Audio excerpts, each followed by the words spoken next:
Hello again, everybody. I'll introduce myself one more time. My name is Kristen Hibner.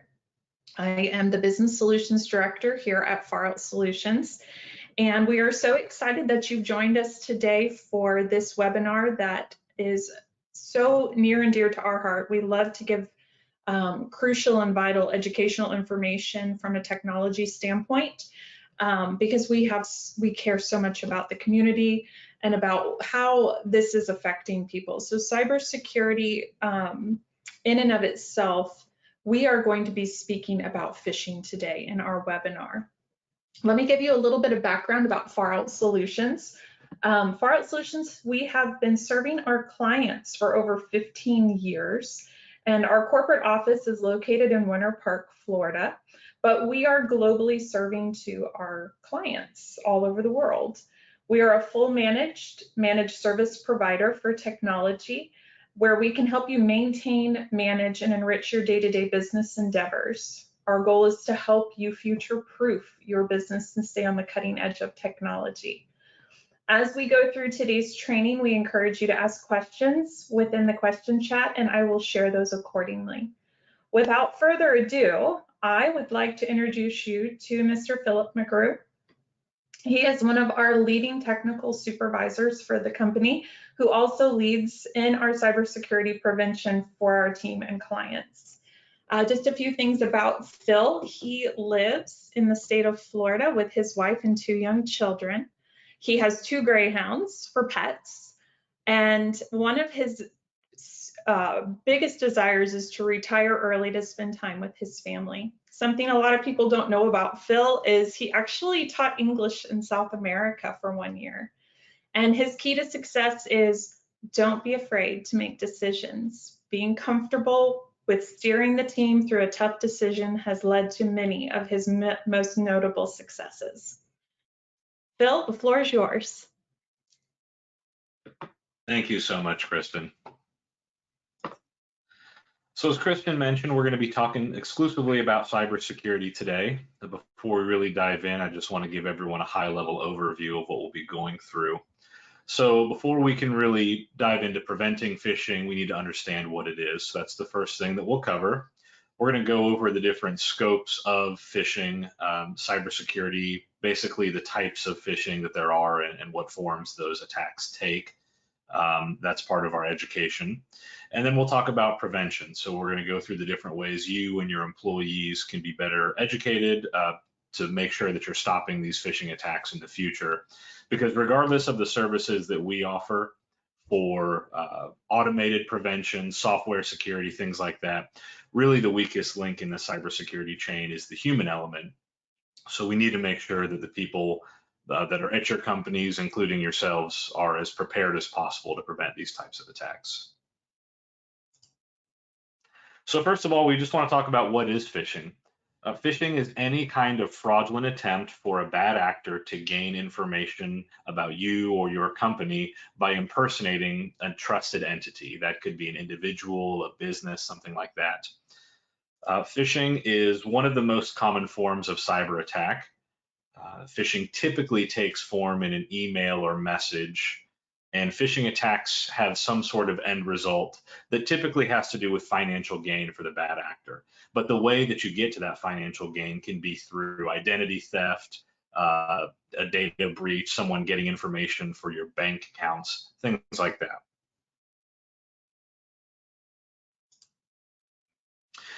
So every year, the CISA, which is a government organization, this is the Cybersecurity and Infrastructure Security Agency, they release a set of statistics that have to, or that deal with the severity of cybercrime, typically in the United States, and these are primarily concerning cybersecurity for businesses, although this also applies to personal users as well. So we're going to run through some statistics from the CISA, and maybe you can apply this to your business and get a feel for how vulnerable you may be. So 70% of all attached files or links containing malware are not blocked by network border services. So network border services are things that run on your network hardware or through your network. If you have like a cloud platform for your Cisco network or your Unify network, those will not stop 70% of any kind of malicious activity from passing through. Once that activity makes it onto the network, 15% of what is there is still not blocked by really high-end endpoint protection. So this is some of the best antivirus and computer-based software in the world that's running on your Macs and PCs is still letting through 15% of the things that make their way to your users and your computers. Within 10 minutes of receiving any sort of malicious email, link, 84% of employees in this CISA survey either put in some information about themselves or interacted with content in the email, which we would count as a successful phishing attack. And then what's probably the worst statistic is the one here at the bottom. So only 13% of the employees that were successfully phished or that were targeted reported the attack.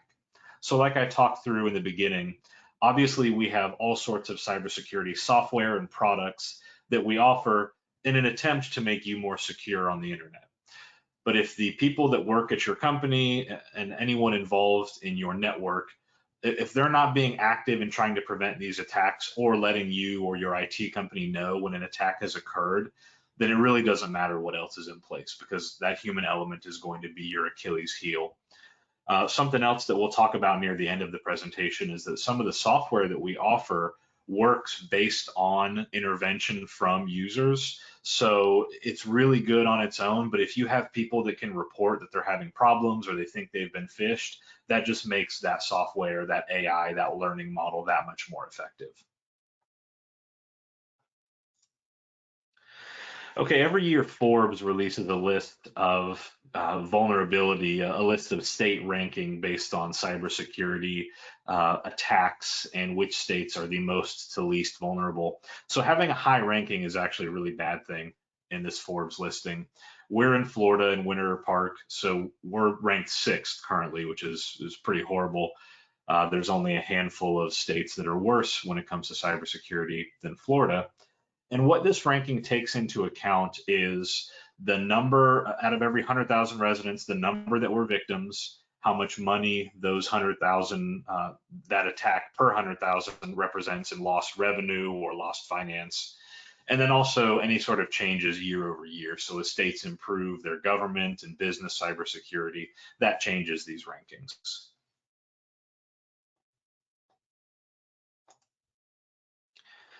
So the next thing we'll go into are the 7 types of phishing. This isn't an exhaustive list, but these are the 7 most common, and these are typically what we see on a day-to-day basis.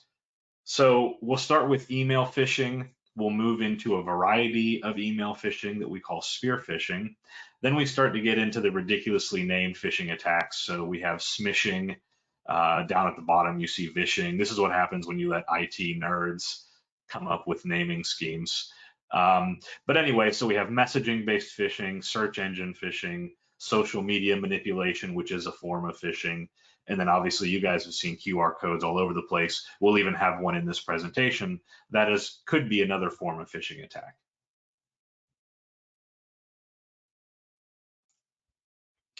Okay, so the most prevalent type of phishing is email phishing. So email phishing, as the name implies, is any sort of attack that comes over email. Typically, these attacks are successful because the source of the email is very reputable to you. That could be somebody you know, could be a trusted entity. In this case, I've got some examples here: Google, Amazon, Apple. This is essentially a numbers game. So an attacker or a bad actor that's trying to target you or your company will send out an email without really knowing if you're a Google customer, an Amazon customer, an Apple customer. But if you're a US citizen, then the odds that you use Amazon are probably really high. Like we're talking, I would assume at least 50 to 70% of US retail shopping has some form of interaction with Amazon. So as a bad actor, I can send out this threat, this email phish attempt. And even if only 50% of people are Amazon customers, I have really, really high odds if I send this out to a few 100 million email addresses of getting someone to reply and provide me some sort of information that I can use to attack them or for financial gain. So the second tab or the second bullet here says this is a call to action. So typically this is some sort of attack where you think you need to respond and the response provides the information the attacker needs. That could be clicking on a link to a website, that could be resetting a password because they say, hey, your password's been compromised. go ahead and follow this link and put in your old password and then we'll change it to a new one. Well, you put in the old password and all of a sudden you've given someone full access to your account. The other thing that makes these successful is typically that we're copying a style either on the email or through the website that you trust. So you may click a link and you're taken to a website that looks just like the Microsoft website, and you're convinced it's legitimate because it looks legitimate, when in fact something about it is slightly different, and you've just been phished at that point. So spear phishing is really just a modification of the initial phishing attack that we talked about. And the main difference with spear phishing is that it's targeting you as an individual or potentially your company with specific data that's only relevant to you. And the reason that this happens is because when the data is relevant to you, you're more likely to trust the source of the attack. So let's say you graduated like I did from Florida State University, and you get an email from the FSU Alumni Association, and it says, hey, we're making some changes to your alumni account. Go to this page and sign in. Well, you probably don't even think twice about that because, well, hey, I went to FSU. This source has to know that I am one of their alumni, so it has to be legitimate. And that's kind of one of the ways that you're attacked. The other thing that really is damaging about spear phishing is so much of our personal lives is available on the internet. You probably have a LinkedIn profile that lists past jobs that you've worked at, the time frame for those jobs, other service organizations that you belong to.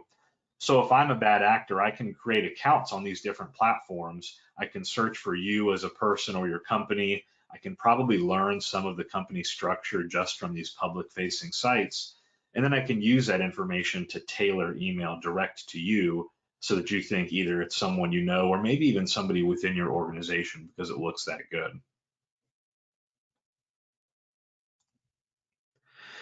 Next, we're going to talk about SMS phishing or smishing. This is message-based phishing. Message-based phishing is successful because of a few reasons, but primarily for the immediacy of text messaging. Even if you have your Teams account set to do not disturb, and that controls your email, so you're not getting notifications for email, there's a pretty good chance you have your phone in your pocket, and the second it goes off, you're thinking maybe it's a loved one or somebody that you know, so you pull out your phone and check it, and this person now has a captive audience.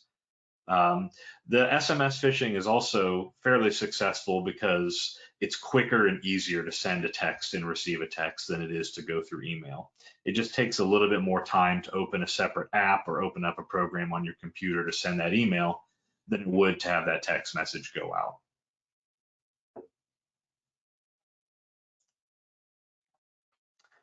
So search engine phishing is a little bit more wide cast of a net than some of the other options that we've talked about, but I'm sure you guys have seen something like this too. Search engine phishing is pretty advanced. It typically involves the use of a search engine optimization to go over different kinds of sites that people may frequent. You use ads as well for these sites to push those search engine results up to the top.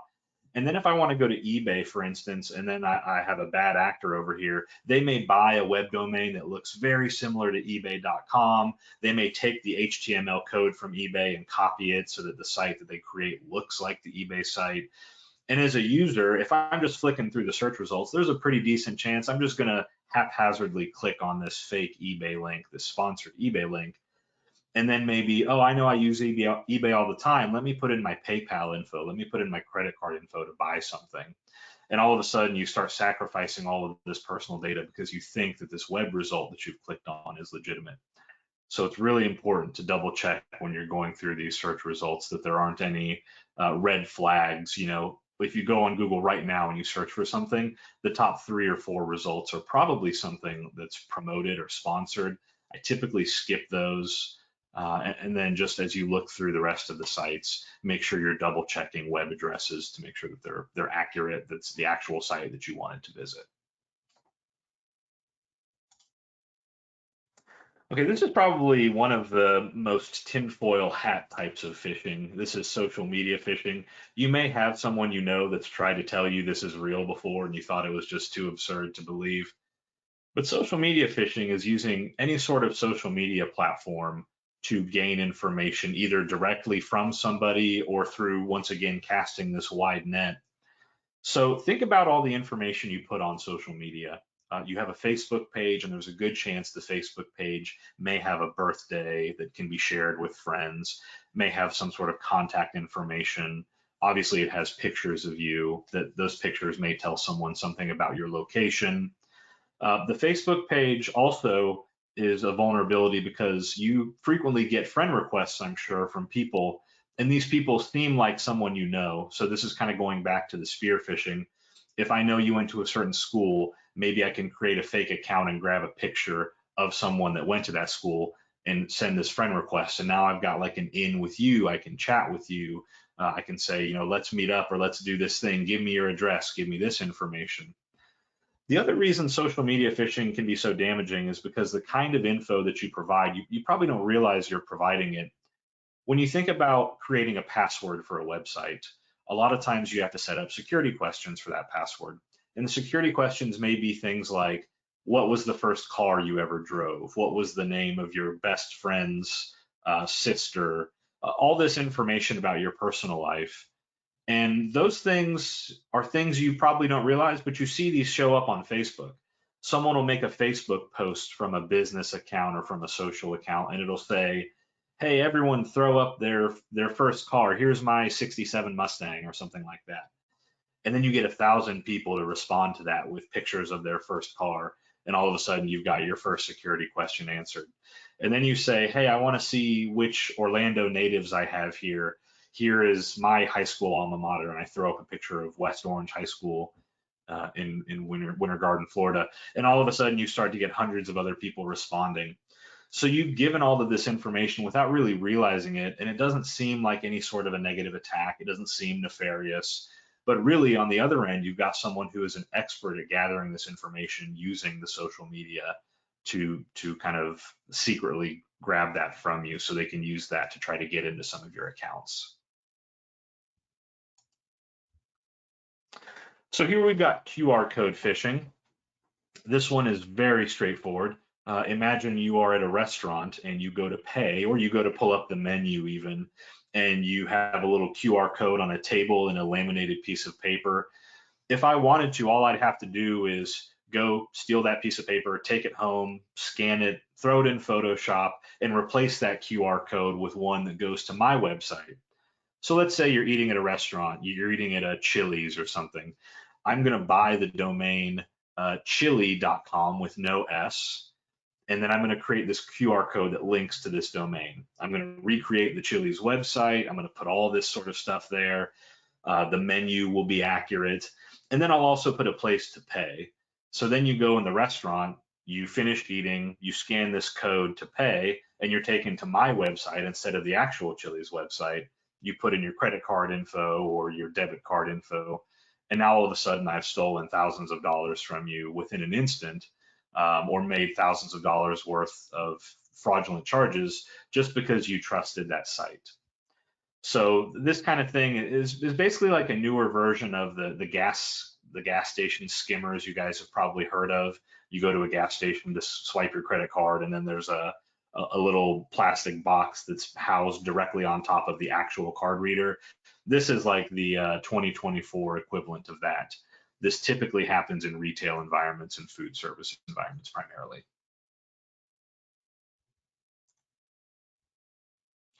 So the next one we want to talk about is voice phishing or vishing. Voice phishing happens a lot, especially in a state like Florida with the elderly. So you've got an attack that takes place via telephone, and there's a couple reasons why this attack is successful. So first of all, everyone here has a cell phone. You can register your number with your provider, and depending on who the provider is and who the cell carrier is, that number can be associated with a name, like your personal name, a business name. And on carriers that support that technology, anyone who gets a phone call from that number is going to see a name instead of a number. So typically we want to use this for business. If I call you, maybe you want to know that it's Far Out Solutions calling. But I can buy names that are very, very similar to legitimate business names or legitimate individual names. And once again, no one's paying attention when the phone vibrates, they pull it out and it says it's from Far Out Solution instead of Far Out Solutions with an S at the end. You answer the phone and now someone's got you hooked. In the United States, especially, we're typically friendly. We don't like to hang up or be mean and say, oh, I'm not interested, and just immediately dump the call. So if someone can get a good enough intro and really get their hooks in, then you have a captive audience on the phone, someone who's going to sit there and listen to you make this phishing attempt without realizing what it is. Earlier, when we talked about SMS phishing, one of the things that made that successful was a sense of urgency. That's also one of the things that makes voice phishing active or high likelihood of success, is that you have someone on the phone and they pretend like they're from the IRS, they pretend like they're from your bank or a credit card company, and instead of verifying that's accurate, you get in this panic state where you start thinking, oh gosh, if I don't answer this call, if I don't handle this now, the cops are going to come bust down my door and arrest me because I have some outstanding tax situation or something like that. This is also kind of related to spear phishing, because if I know you use a certain bank based on other information I have, if I know where you're from and there's local businesses in the area that I can duplicate, then that increases the chance of this being a successful attack.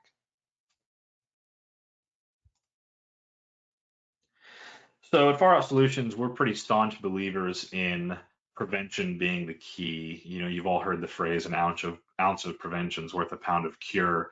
So regardless, like I said in the beginning, of how staunch your cybersecurity efforts are from an automation perspective, antivirus, software, all that stuff, you're really only as good as the weakest link, which is always going to be either you or the business users or employees within your company that have access to your networks and access to your financials and your computers and so on and so forth.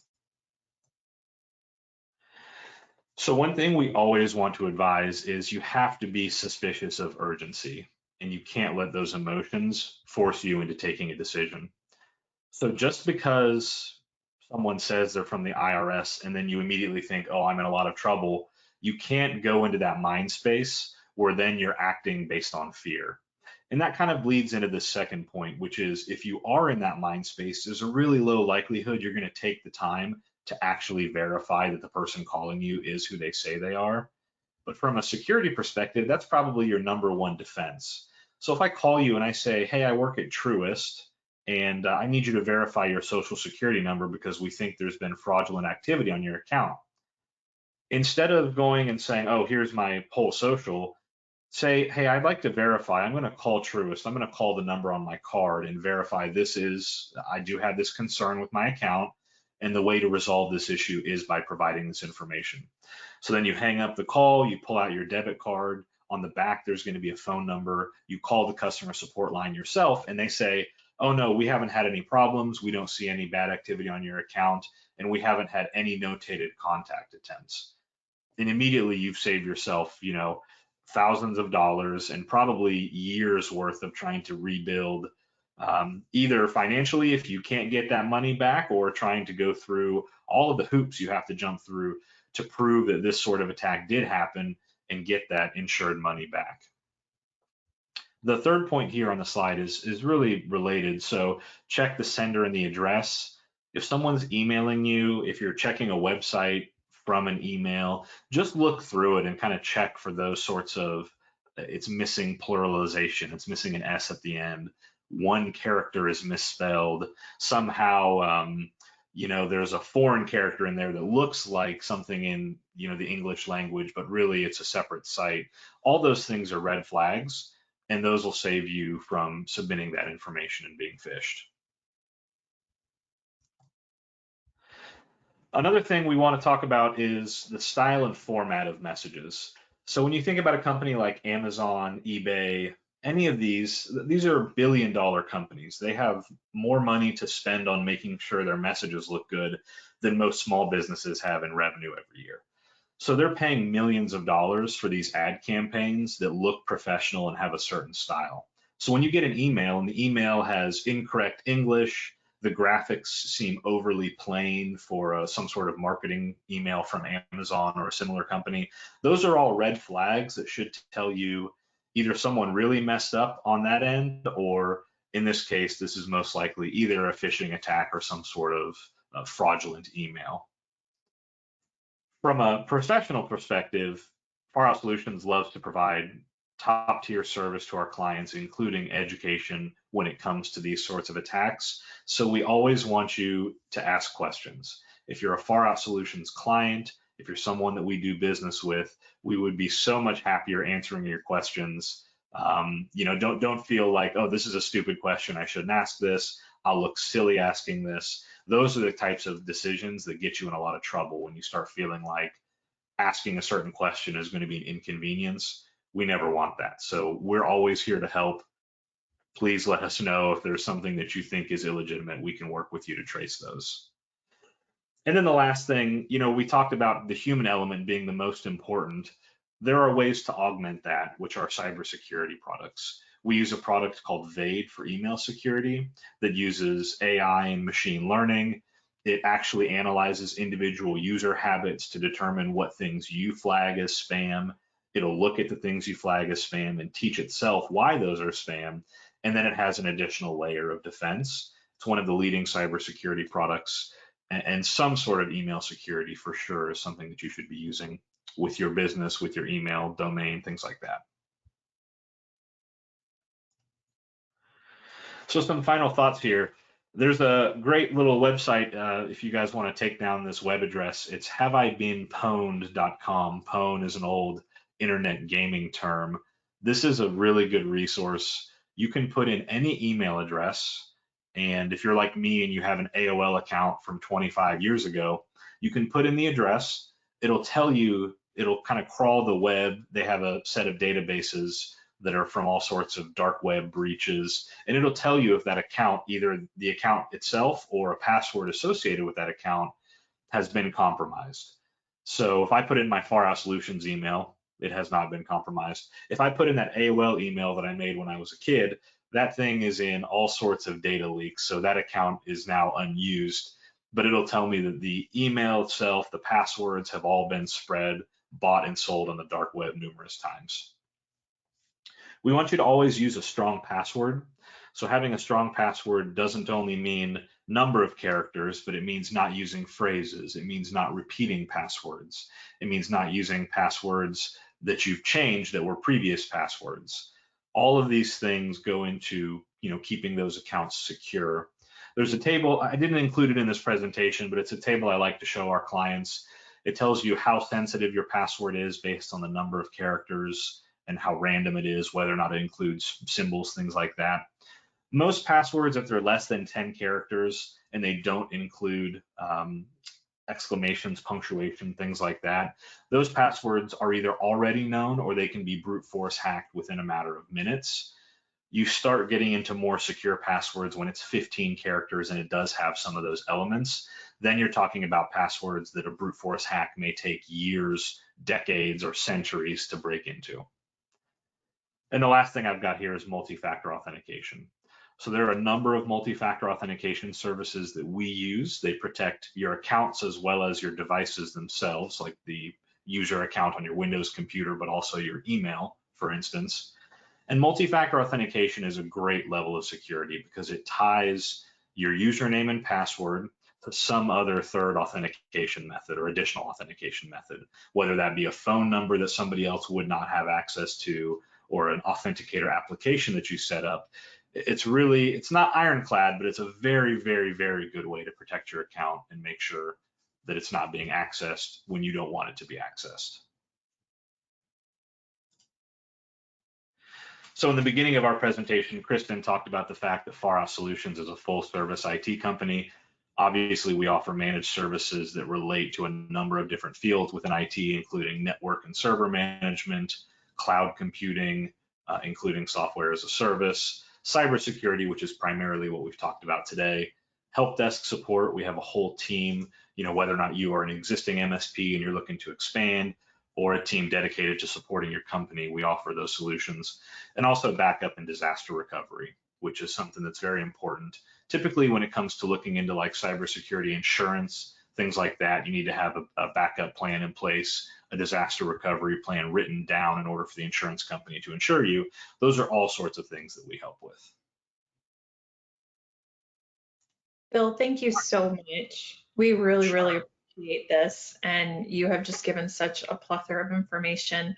I did get one question. What is the #1 state that is targeted? Yeah, so the #1 state, interestingly, was Nevada, and I'm not 100% sure. I know Nevada has a pretty large retiree population, and obviously probably the best place to go to make poor financial decisions. But Nevada was #1. They had $37,000 or $40,000 worth of finance loss for every 100,000 people that were phished or cyber attacked. But then the rest of them were like kind of ones you'd think. So California, New York, New Jersey, DC were all in the top 5, and then Florida was right there in the 6th spot. Gotcha. Wow, that's crazy. We really want to open the floor. If anybody else has questions and you'd like to add those to the chat box for questions, we'd be happy to answer anything as you're kind of pulling your last questions forward. We want to first off give away the Visa gift card for your attendance. Thank you so much for attending. I have a little wheel here I'm going to spin really quick.